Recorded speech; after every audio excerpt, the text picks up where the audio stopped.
राज्य माध्यमिक आणि उच्च माध्यमिक शिक्षण मंडळाच्या 9 विभागीय मंडळामार्फत 12वीची लेखी परीक्षा आजपासून सुरू होते आहे। यासाठी संपूर्ण राज्यात 2760 परीक्षा केंद्रांची व्यवस्था करण्यात आली आहे। परीक्षांमध्ये होणारे गैरप्रकार रोखण्यासाठी प्रत्येक जिल्ह्यासाठी 7 याप्रमाणे 245 भरारी पथकं तैनात करण्यात आली आहेत। विद्यार्थ्यांच्या हॉल तिकिटात काही चुका असल्यास अथवा हॉल तिकीट हरवल्यास विद्यार्थ्यांची गैरसोय होऊ नये यासाठी डुप्लिकेट हॉल तिकीट देण्याची व्यवस्थाही राज्य माध्यमिक आणि उच्च माध्यमिक शिक्षण मंडळाने केली आहे। यासाठी विद्यार्थ्यांना संबंधित कनिष्ठ महाविद्यालयाच्या मुख्याध्यापकांशी संपर्क साधावा लागणार आहे।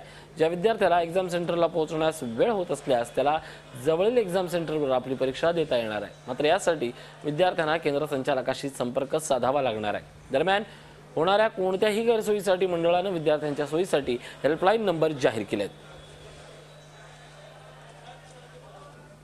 हे नंबर पहा, पुण्यासाठी 020652923116, नागपूरचे नंबर, औरंगाबादचे नंबर असे वेगवेगळ्या ठिकाणचे नंबर आहेत। नाशिक, कोल्हापूर 253 25 92 143, अमरावतीचे नंबर, लातूरचे नंबर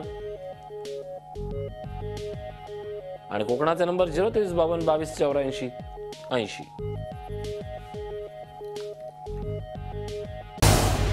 झी 24 तास रहा एक पाऊल पुढे।